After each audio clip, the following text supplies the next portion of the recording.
अर्जुन के पौरुष का पाना भी देखा है बरेली ने।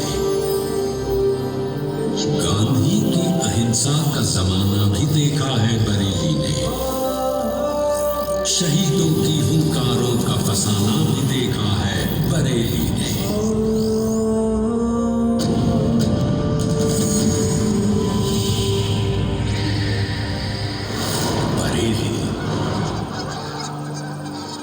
जो कभी महाभारत काल में पंचाल राज्य का केंद्र रहा, जो कभी पांडवों की पटरानी द्रौपदी की जन्मस्थली बना, जो जैन तीर्थंकर भगवान पार्श्वनाथ की तपस्थली भी रहा, जो तथागत बुद्ध के विहार का साक्षी भी रहा, भारत के उत्तर प्रदेश राज्य का एक महत्वपूर्ण जिला है बरेली, जो अपने अंदर समेटे हुए है अतीत की अनगिनत कहानियां।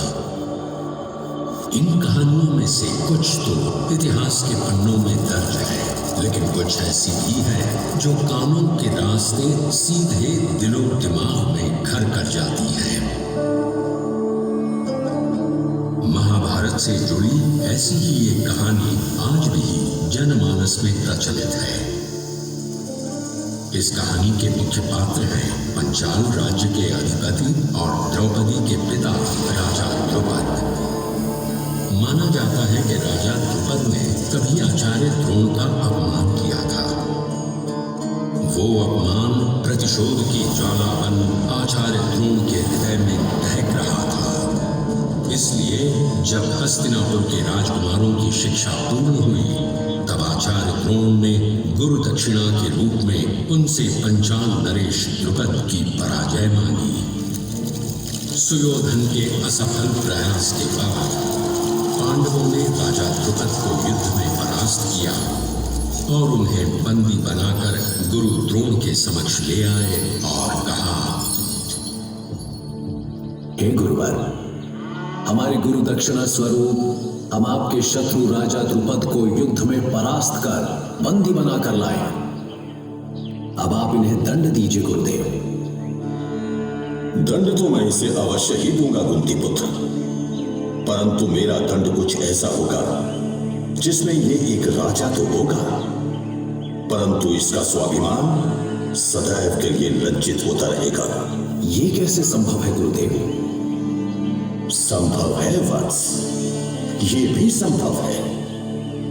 द्रुपद ने मुझे पांचाल राज्य का आधा हिस्सा देने का वचन दिया था। मैं आज अपना वही आधा हिस्सा ले रहा हूं। इसी क्षण से पांचाल राज्य दो भागों में विभाजित होगा। उत्तर पांचाल का राजा मेरा पुत्र अश्वत्थामा होगा और दक्षिण पांचाल का शासन पांचाल नरेश द्रुपद के पास ही रहेगा। इससे ये राजा भी बना रहेगा और आधा राज्य खोने से इसके स्वाभिमान को ठेस भी पहुंचती रहेगी। द्रोणाचार्य ने अश्वत्थामा को जिस राज्य का शासक नियुक्त किया, उसी उत्तरी पंचाल राज्य की राजधानी हरिश्चंद्र के भग्नावशेष आज बरेली की आंवला तहसील के रामनगर गांव में पाए जाते हैं। लखनऊ सिर पेट देहली और दोनों का दिल बरेली।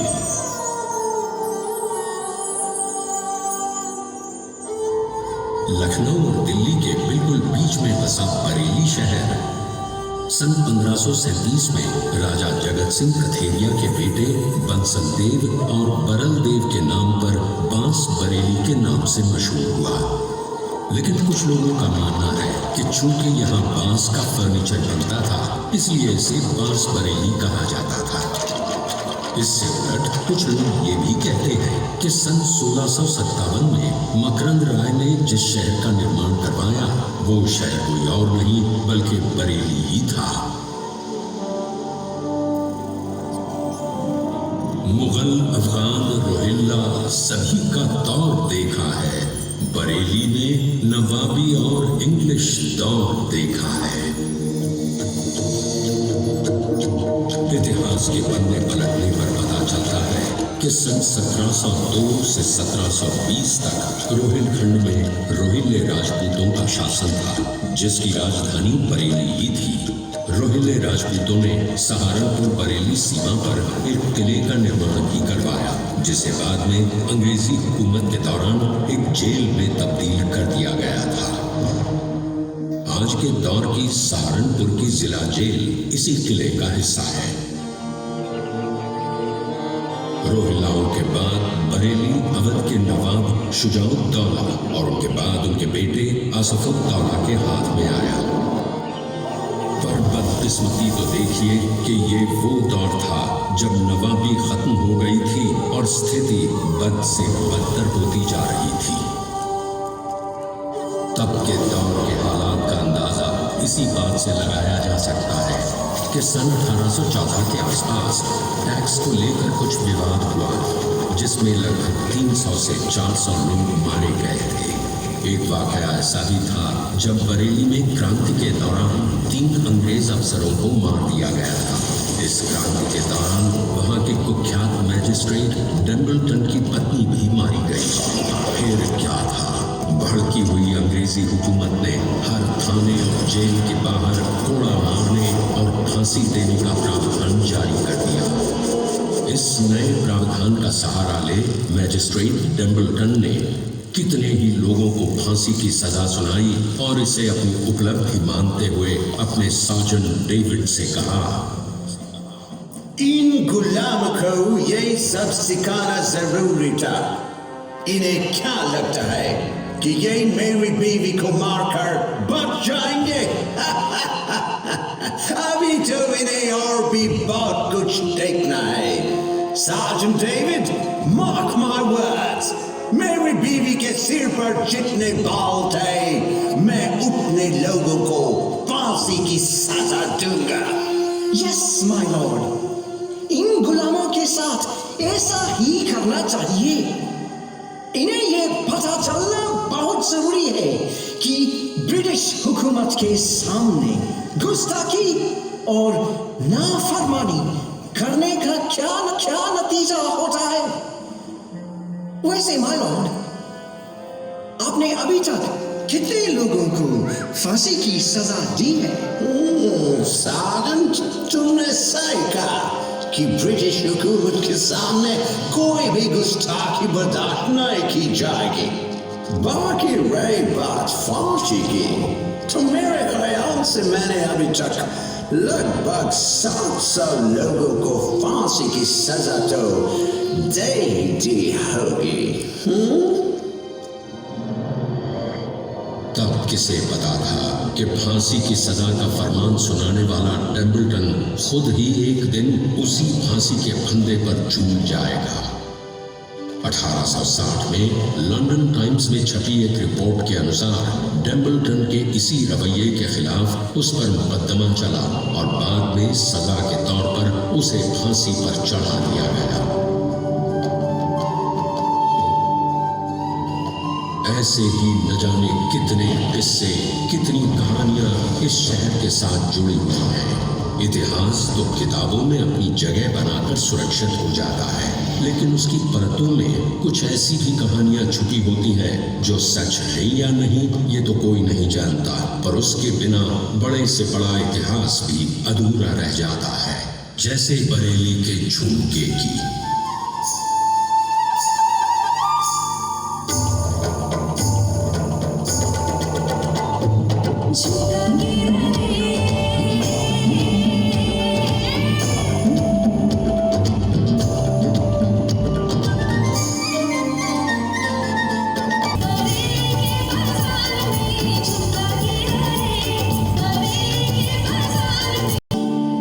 कुछ कहानियां गुम हो जाती हैं तो कुछ नई कहानियां पनपने लगती हैं। बरेली के इतिहास के पन्नों में तो अभी और महत्वपूर्ण कहानियां जुड़नी थी भारत के स्वतंत्रता संग्राम की।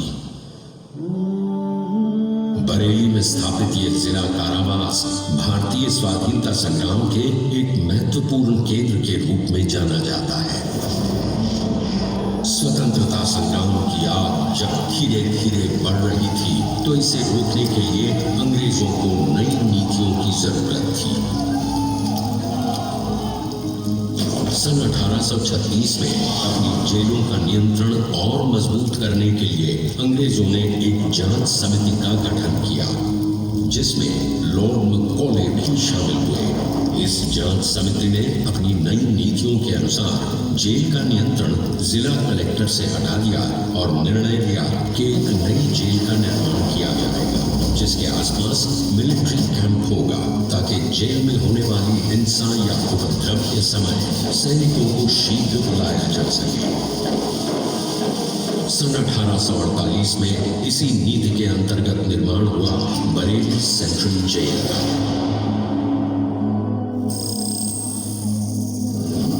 जुल्मतों का दौर था, हर ओर हुंकार थी, आंसुओं का युग नहीं था, खून की दरकार थी।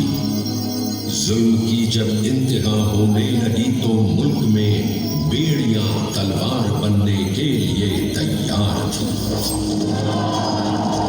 सन 1857 भारत के पहले स्वतंत्रता संग्राम का बिगुल बज चुका था।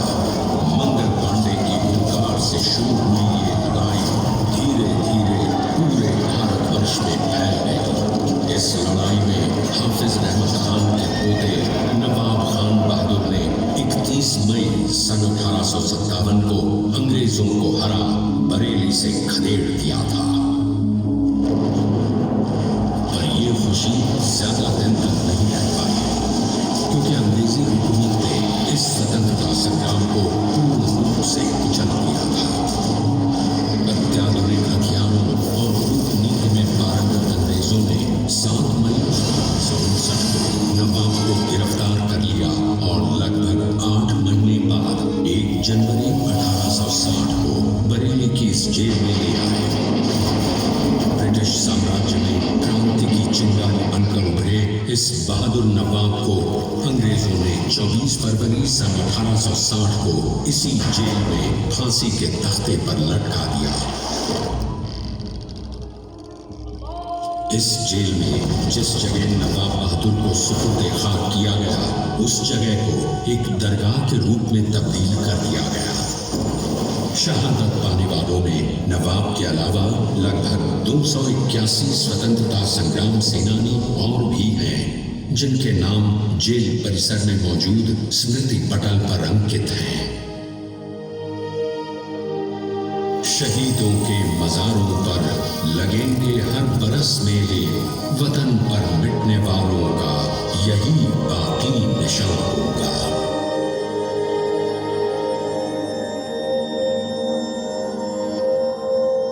बरेली जेल की इन दीवारों ने आजादी के मतवालों के हौसलों को बहुत करीब से महसूस किया है।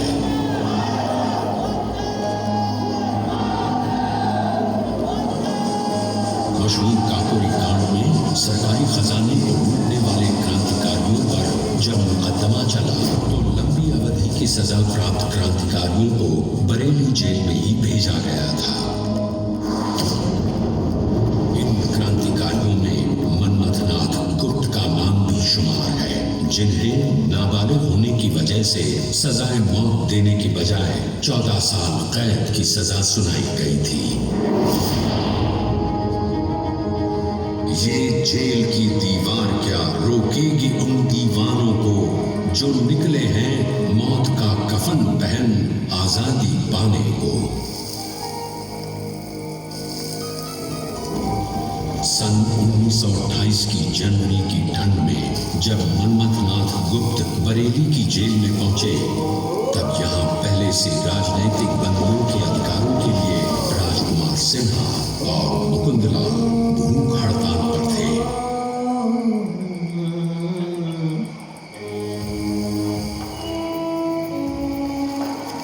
उनकी मांगे थी अच्छा खाना, पढ़ना लिखना, अखबार की सुविधा और श्रम न करवाना, जिसे अंग्रेज अधिकारी नजरअंदाज करते आ रहे थे। क्रांतिकारियों का हौसला तोड़ने के लिए अंग्रेजों ने अनेक जतन किए, पर उनको हर बार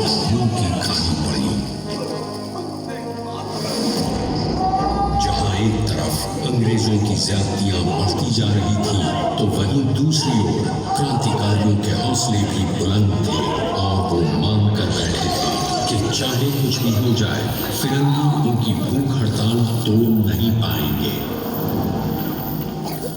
धीरे धीरे मुकुंदलाल और राजकुमार सिन्हा का स्वास्थ्य बिगड़ने लगा और ये खबर जेल की चार दीवारी के बाहर बैठे क्रांतिकारियों के कानों तक भी पहुंची। अपने साथियों को बचाने और जेल से बाहर निकालने के लिए चंद्रशेखर आजाद ने कहा, दामोदर, बरेली जेल में क्रांतिकारियों की भूख हड़ताल बहुत लंबी चल गई है। अब वक्त आ गया है कि उन्हें जबरन जेल से बाहर निकाला जाए।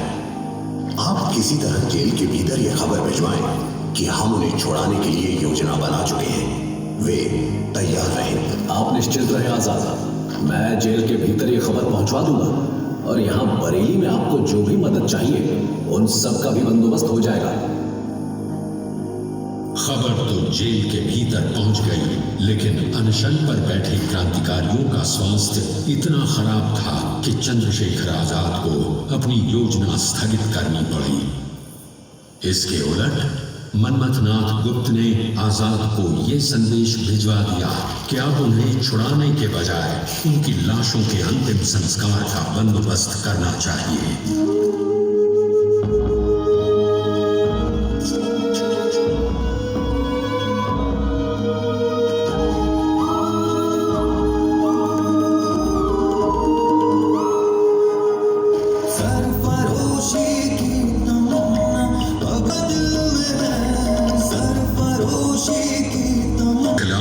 जेल में चल रहे आंदोलन को दामोदर स्वरूप सेठ अखबारों के माध्यम से देश भर में प्रचार प्रसार कर लोगों को जागरूक करने में लगे हुए थे। एक लंबा दौर चला और वो दिन भी आया जब अंग्रेजी हुकूमत को क्रांतिकारियों के सामने झुकना ही पड़ा। बगावत रंग ला चुकी थी। फिरंगियों ने क्रांतिकारियों की सभी मांगे मान ली। इस जीत से सभी चेहरों पर खुशी तो थी, पर साथ साथ आंखों में नमी भी थी, क्योंकि सभी क्रांतिकारियों को अपने न जाने कितने ही साथी खोने की भारी कीमत अदा करनी पड़ी। शहीदों के बलिदानों को अक्षरों में पिरोकर क्रांतिकारी मनमथनाथ गुप्त ने अपनी पहली पुस्तक इसी जेल में लिखी। जब जेल में नजरबंद गणेश घोष रिहा हुए तो मनमथनाथ ने ये पुस्तक उनके हाथ जेल से बाहर भिजवाई। पर जैसे ही इस पुस्तक का प्रकाशन हुआ, तभी अंग्रेजों ने इसे जब्त कर इस रोक लगा दी।